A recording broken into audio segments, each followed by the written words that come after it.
ସାଙ୍ଗମାନେ ଆଜି ଅନୁରାଧା ସିରିଏଲ୍ ଦେଖନ୍ତୁ ରାଜ ଅଭି ଆଉ ଅନୁର ସାଙ୍ଗ ଏମାନେ ସମସ୍ତେ ମିଶି ଅନୁକୁ ହସ୍ପିଟାଲ ନେଇ ଆସନ୍ତି। ଆଉ ରାଜ ବହୁତ ବ୍ୟସ୍ତ ହୋଇପଡ଼େ ଅନୁକୁ ଦେଖି। ଆଉ ସିଷ୍ଟର କୁହନ୍ତି ପ୍ଲିଜ୍ ଆପଣମାନେ ଏଇଠି ଅପେକ୍ଷା କରନ୍ତୁ। ରାଜ ଆଣିକି ବାହାରେ ଅପେକ୍ଷା କରିଥାନ୍ତି। ଆଉ ସେତିକି ସମୟରେ ଡକ୍ଟର ଆସନ୍ତି। ଆଉ ଡକ୍ଟର ବାହାରକୁ ଆସିବା ପରେ ଅନୁର ସାଙ୍ଗ ବାହାରେ ପଚାରନ୍ତି ଡକ୍ଟର ଅନୁ ଏବେ କେମିତି ଅଛନ୍ତି, ତାଙ୍କର କ'ଣ ହେଇଛି ଡକ୍ଟର? ଡକ୍ଟର କୁହନ୍ତି ଦେଖନ୍ତୁ ପେସେଣ୍ଟର କଣ୍ଡିସନ୍ କ୍ରିଟିକାଲ ଅଛି।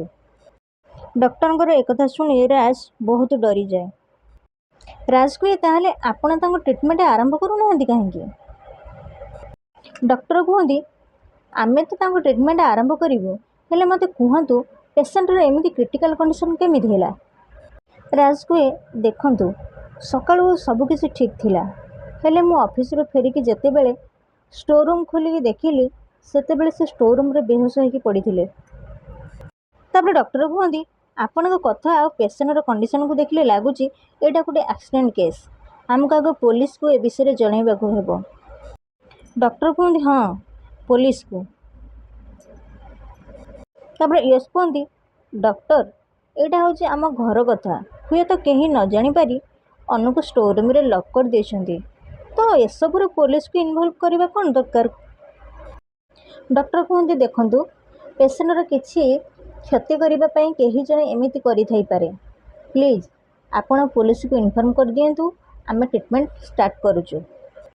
ରାଜ ଡକ୍ଟରଙ୍କ କଥା ଶୁଣି ମନେ ମନେ କୁହନ୍ତି ଅନୁକୁ ଷ୍ଟୋର୍ ରୁମ୍ ଭିତରେ କିଏ ବନ୍ଦ କରିଥାଇପାରେ?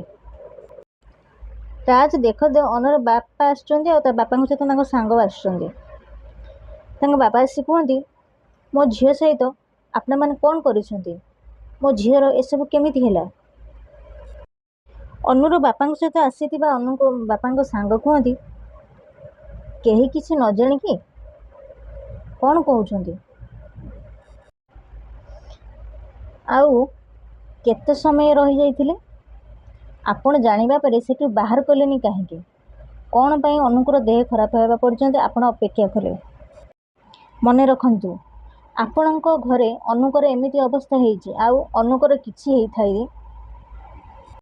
ରାଜ ରାଗିକି ସେ ଲୋକଟାର କଲର ଧରି କୁହେ ଚୁପ୍, ଏକଦମ ଚୁପ୍, ମୁଁ ଥିବା ପର୍ଯ୍ୟନ୍ତ ଅନୁଙ୍କର କିଛି ବି କ୍ଷତି ହେବନି।